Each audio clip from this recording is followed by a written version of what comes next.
Mga kapatid kay Kristo, meron ka bang ilang minuto? Pahiram naman. Tara, samahan mo ko.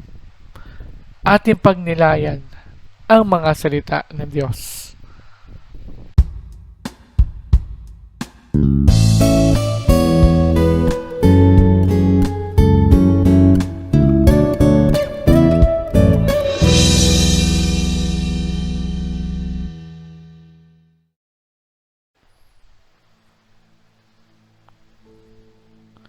Ang mabuting balita ng Panginoon ayon kay San Lucas.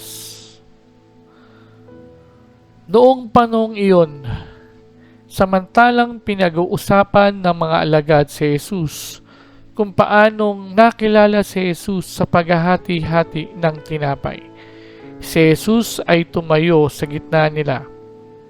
"Sumainyo ang kapayapaan," sabi niya sa kanila.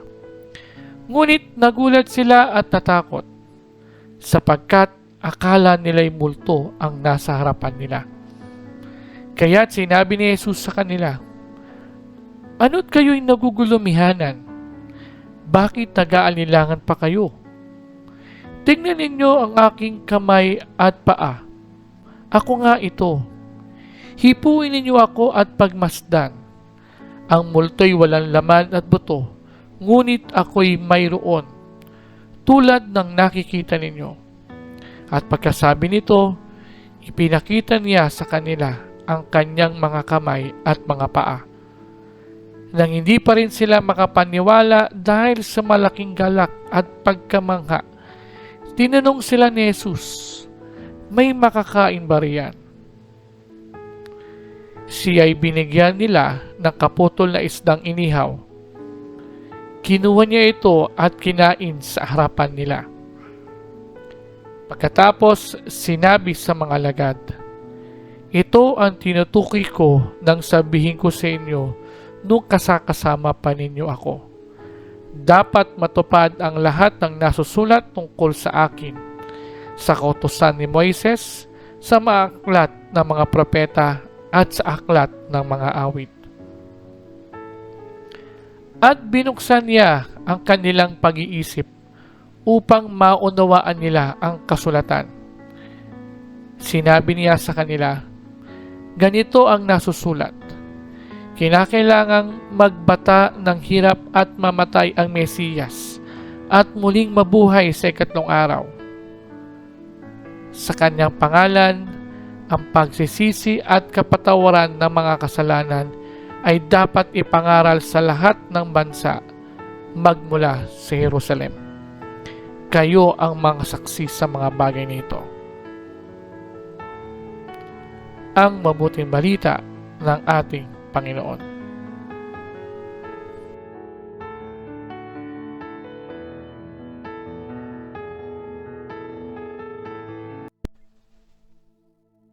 Mga kapatid kay Kristo, ngayong ikatlong linggo ng muling pagkabuhay ng ating Panginoon, tayo, katulad ng mga apostol, ay tinatawagan upang maging saksi sa katuparan ng mga nakasulat patungkol kay Jesus, na siya, bilang isang Mesiyas, ay dapat mamatay at muling mabuhay.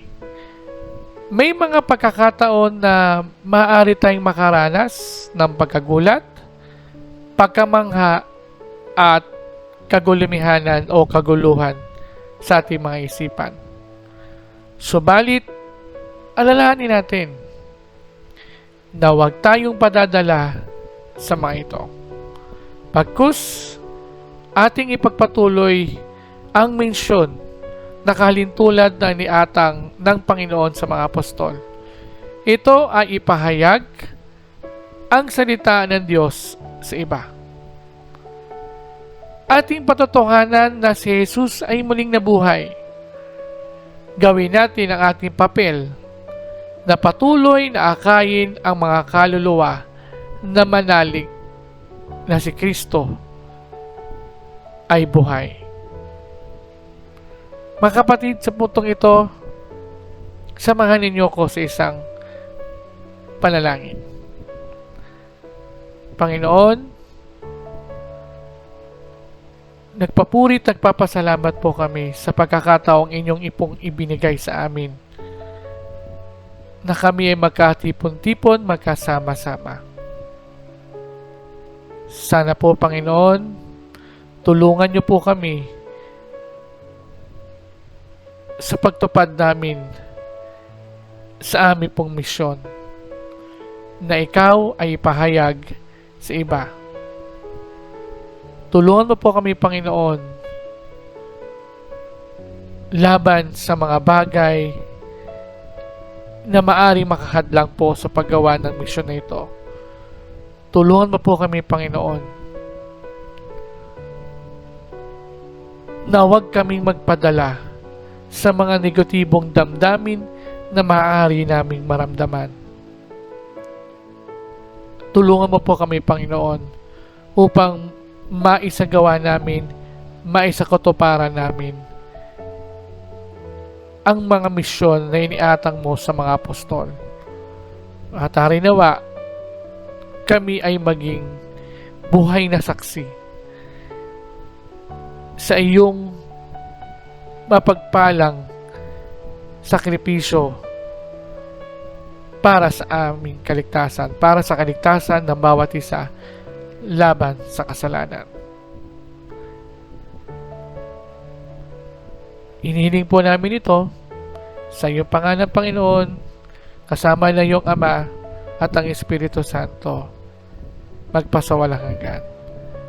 Amen.